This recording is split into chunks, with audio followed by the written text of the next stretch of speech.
जय माता दी भक्तों, जय माता दी। जय मां मदान वाली, जय मां पटियाले वाली, जय मां कलकत्ते वाली, जय मां भद्रकाली, जय मां शेरा वाली, जय बाबा बालकनाथ, जय पीरां दी, जय गुरुदेव, जय गुरुदेव। जय माता दी। आप सभी भक्तों को माता रानी की कृपा से आप सब कुशल मंगल होंगे, ठीक ठाक होंगे, ऐसी माता रानी से कामना करते हुए तो आज की इस वीडियो पर हम इस विषय पर बात करेंगे कि जैसे कईयों पर बच्चों पर सवारी बनती है, तो कई क्या होते हैं कि कई पारिवारिक जीवन को लेकर सवारी से परेशान हो जाते हैं। कुछ सवारी को अच्छा नहीं समझते हैं और कुछ बच्चे सवारी को बंधवाना चाहते हैं कि ये सवारी बंध जाए, ये सवारी दोबारा ना आए, और कुछ ये चाहते हैं कि ये सवारी हमेशा के लिए शांत हो जाए। तो इसी विषय पर हम इस वीडियो के माध्यम से बात करेंगे कि हमें सवारी बंधवानी चाहिए या सवारी हमें कैसे रोकनी चाहिए, सवारी को हमें कैसा शांत करना चाहिए। तो वीडियो में आगे बढ़ने से पहले आप सभी को ये कहना चाहूँगा कि जो चैनल पर नए हो चैनल को सब्सक्राइब कीजिएगा, वीडियो अच्छी लगे तो इसे लाइक कीजिएगा और ज़्यादा से ज़्यादा शेयर कीजिएगा ताकि हर भक्तों तक ये बात पहुँच सके कि हमें उस चीज़ को लेकर हमें क्या करना चाहिए। क्योंकि देखो, सवारी हर किसी पर बन जाती है, जो नेगेटिव होती है और पॉजिटिव होती है। नेगेटिव सवारी जब रहती है तो तब शरीर में दिक्कतें बहुत ज़्यादा बनती हैं।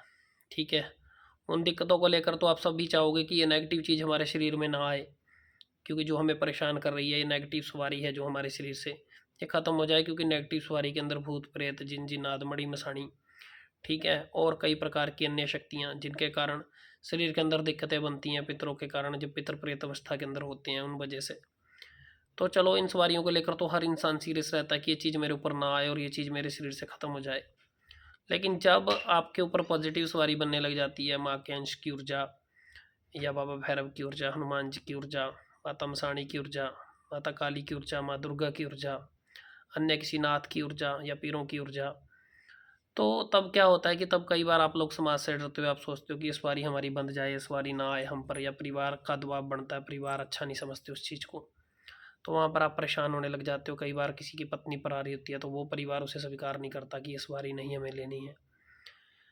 तो ऐसे में आप क्या करते हो, कहीं पर चले जाते हो, भक्त को बोलते हो कि इस सवारी को बांध दो। वैसा तो देखो बहुत कम चांसेस है कि कोई भक्त किसी सवारी को बांध सके। लेकिन जहाँ पर आप किसी भी जगह पर जाते हो ना, जब आप मन के अंदर ये भाव लेकर जाते हो कि सवारी बंध जाए, तो देवी देवता की ऊर्जा स्वयं से ही बंध जाती है। क्योंकि उसे भी लगता है कि इस सवारी का अब जो मेरी सवारी ऊर्जा रूप में आ रही है। जब भक्त को इस चीज़ की कदर नहीं होती ना, तो वो सवारी स्वयं से भी रुक जाती है। एक मनोभाव के ऊपर ही वो बात डिपेंड होती है। लेकिन वो सिर्फ भक्त का सहारा ले लेती है कि भक्त पर जाकर आपने भक्त से वो सवारी बंधवाई। कोई किसी प्रकार का उतारा करके उस सवारी को बांधने की कोशिश करता है, कोई कई बार 5 पतासे मार कर धोने में दे देता है, उस प्रकार से सवारी को बांधने की कोशिश करता है।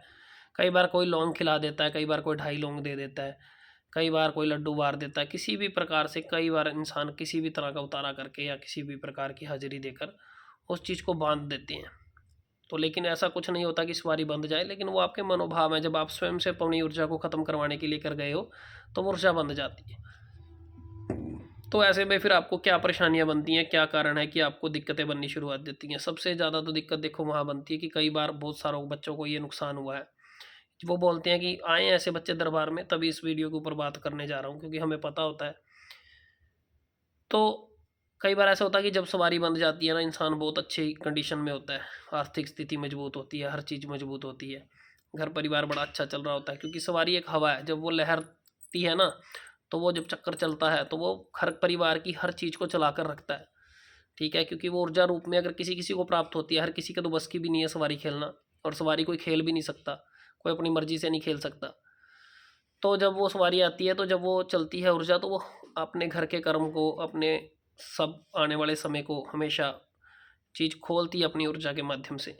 तो जब आप उस सवारी को बंधवा देते हो, जब आप उस ऊर्जा को, सोरे को अपने ऊपर बांध देते हो या रुकवा देते हो, तो फिर उससे क्या होता है, कई बार कर्म रुक जाता है, कई बार आर्थिक स्थिति बड़ी मजबूत होती है और वो धीरे धीरे करके वो आर्थिक स्थिति खत्म होने लग जाती है। घर के अंदर बड़ा प्यार सत्कार होता है, वो ऊर्जा की करोपी के कारण घर के अंदर झगड़े बढ़ जाते हैं, दिक्कतें बढ़ जाती हैं, परेशानियां बढ़ जाती हैं। और आने वाले समय में फिर वही वक्त बोलते हैं कि आज से 6 साल पहले जब मेरे ऊपर सवारी थी तो हमारी स्थिति बड़ी अच्छी थी, लेकिन जब से वो सवारी बंधी है तब से हमारी स्थिति बेकार होती चली गई। कई बार बोलते हैं कि ये सवारी जब से हमारे घर के अंदर थी, हमारा बड़ा अच्छा काम था, अब वो काम नहीं रहा। ठीक है, हमारा कारोबार अच्छा था, वो कारोबार खत्म होता गया। क्योंकि सवारी को बांधना अर्थात अपना कर्म बांधना। सवारी किसी ऐसे नहीं मिलती, सवारी कर्म से मिलती है। कहीं किसी पिछले जन्मों के कर्म होते हैं, किसी किस जन्म के कर्म होते हैं, किसी की भक्ति होती है, वो भक्ति रूपी सवारी रूप में आपके ऊपर खेलती है वो ऊर्जा। तो जब आप अपनी सवारी को बंधवा देते हो तो आप अपने कर्म से खेल जाते हो। जब वो कर्म से खेल जाते हो तो फिर वो कर्म आगे चलकर यही सवारी आपके लिए दिक्कत बन जाती है, आपके लिए परेशानी बन जाती है। क्योंकि वो सवारी का बंधना, कई बार तो सवारी बंधने से अंश बंध जाते हैं, शरीर के अंदर कोख बन जाती है, जिससे आगे चलकर बच्चे की भी प्रॉब्लम, संतान की प्रॉब्लम आपको आने लग जाती है। आगे चलकर बच्चों के रिश्तों में दिक्कतें आने लग जाती हैं। आगे चलकर हमेशा कोई चलने वाला परिवार हो, उस परिवार में हमेशा हर चीज़ रुकती चली जाती है, रिश्तों में दरारें पैदा होनी शुरू हो जाती हैं। इंसान समाज से दूर होता चला जाता है, अपने रिश्तेदारों से दूर होता चला जाता है। सवारी बंधने से बुद्धि पर वजन रहने लग जाता है, बुद्धि पूरी तरह से काम नहीं करती है। ये पॉजिटिव सवारी की बात हो रही है, ठीक है। क्यों? क्योंकि जो ऊर्जा आपके ऊपर आई वो किसी कर्म को लेकर ही आपके पास आती है। कहते हैं ना, जब बच्चा जब आता है संसार के ऊपर तो अपना कर्म साथ में लेकर आता है। तो कोई ना कोई ऊर्जा तो है ना जो उसका कर्म भी बनाकर भेजती है। कोई तो लेख लिखता है उस चीज़ का भी। तो ऐसे ही अगर वो लेख आपकी सवारी रूप में आपके कर्म में लिखा होता है तो वो तभी आपके साथ जुड़ता है, ऐसे नहीं कभी जुड़ेगा। तो जब आप उस कर्म को बंधवा देते हो तो उस कर्म को बंधवाने के कारण आपको बड़ी सारी दिक्कतें, परेशानियाँ झेलनी पड़ जाती हैं। और कई बार तो ऐसा होता है कि किसी के ऊपर नेगेटिविटी होती है, नेगेटिव ऊर्जा के कारण जब वो पॉजिटिव ऊर्जा की पूजा पाठ करता है, भक्ति करता है, तो उसके ऊपर पॉजिटिव सवारी बनती है। तो परिवार वाले, जब तक वो नेगेटिव था तब तक तो उसे लेकर जगह जगह फिर रहे होते हैं। हर जगह भक्त पर जाना, मत्था मारना, ये कर दो, वो कर दो, ऐसा कर दो, दिन जाओ रात जाओ, 12 बजे ये काम करके 1 बजे। तो वो एकदम अपने परिवार के सदस्यों को ठीक करने के लिए भागम भाग कर रहे हैं, लेकिन कुछ हल नहीं निकल रहा। लेकिन कहीं ना कहीं जाकर जब देवता का आशीर्वाद प्राप्त होता है, उसकी कृपा होती है, जब वो सद्बुद्धि देता है, जब उसको मार्ग दिखाता है, तो जब वो भक्ति पूजा पाठ करते हैं तो फिर वो सवारी है, जो नेगेटिव ऊर्जा है, वो दूषित वायु है, वो शरीर से खत्म होनी शुरू हो जाती है। वो नेगेटिव ऊर्जा, जो हवा है गंदी, वो शरीर से खत्म होती है। और जो पॉजिटिव हवा, पॉजिटिव ऊर्जा, वो सवारी रूप के अंदर जब शरीर में उसी ऊर्जा में कन्वर्ट होती है, जब वो नेगेटिव ऊर्जा को खत्म करती है और पॉजिटिव ऊर्जा शरीर पर आनी शुरू हो जाती है। तो फिर जब पॉजिटिव चलने लग जाती है तो फिर उसी परिवार को दिक्कत बनने लग जाती है कि ये पॉजिटिव ऊर्जा भी शरीर पर ना आए। हमारी बच्चे ने कहीं बैठना होता है, हमारी पत्नी ने कहीं बैठना होता है, समाज में ये बेइज्जती होती है, सिर घूमता है, ये घूमता है। तो फिर जब उन पॉजिटिव ऊर्जा को भी उंधवा लेते हैं ना, तो जब वो पॉजिटिव ऊर्जा जिसने आपके ऊपर से उस नेगेटिव ऊर्जा को खत्म किया होता है, जब आप उसे भी बंधवाने की बात करते हो तो वो सवारी रुक जाती है। तो उसी के साथ साथ फिर आपके हर काम कार्य सब रुक जाते हैं। फिर आप लोग उसी परेशानियों को झेलने के लिए तैयार हो जाते हो। समय आने पर वो परेशानियां आपके ऊपर बढ़ने लग जाती हैं। जब वो परेशानियां बढ़ती हैं फिर आपकी दिक्कतें बढ़ती हैं। फिर आप दूसरी जगह, तीसरी जगह भागना शुरू कर देते हो। फिर आप बोलते हो कि ये सवारी खोले। अब वो सवारी जब बन जाती है तो हर किसी भक्त के बस की बात नहीं है कि वो सवारी को खोल दे। जब तक कोई भक्त उसके निचोड़ तक नहीं जाता, जब तक भक्त उसकी तह तक नहीं जाता, जब तक भक्त उसके भाव को नहीं समझ पाता सवारी के, तब तक वो सवारी को भी ओपन नहीं कर सकता। या भक्त के अंदर एक ऐसी ऊर्जा हो जो ऊर्जा से कनेक्शन जुड़े, तब जाकर वो सवारी खुलती है। या फिर दरबारों में कोई ऐसी ऊर्जा काम कर रही होती है उस समय पर, जो अगले की भक्ति के साथ वो पावर दरबार के अंदर काम कर रही है, तो उस वक्त उस ऊर्जा को खोल देती है। तो अगर किसी पर भी ये सवारी बनती है ना, तो आप कभी भी ऐसा कार्य मत करो कि अपनी सवारी को बंधवाओ।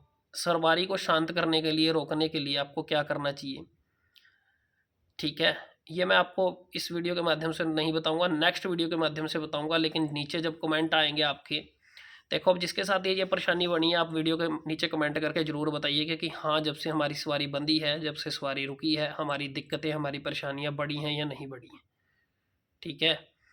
इस चीज़ के बारे में इस वीडियो के माध्यम से जो बात बता रहा हूँ, इसके विषय में जो भी बताया मैंने, इसके ऊपर कमेंट कीजिएगा। नेक्स्ट वीडियो अगर आप चाहते हो कि मैं आपको बताऊँ, पहली बात तो मैं बनाऊंगा ही, लेकिन फिर भी मैं ये चाहता हूँ कि आप अपने कमेंट देकर ये चीज़ बताएं कि हमें अपनी जो शक्ति है, हमें अपनी जो सवारी है, वो अगर 24 घंटे में कभी भी खेलने लग जाती है, या कहीं पूजा पाठ के समय खेलने लग जाती है, या फिर कहीं पर कीर्तन में, या फिर कहीं जागरण में, या फिर कहीं अचानक से कहीं पर भी खेलना शुरू कर देती है, जो हमारे वश में नहीं है, जो हमारे से शांत नहीं हो पा रही, तो मैं उसके बारे में आपको अगली वीडियो में बताऊंगा कि आप उसे कैसे शांत करें, ठीक है।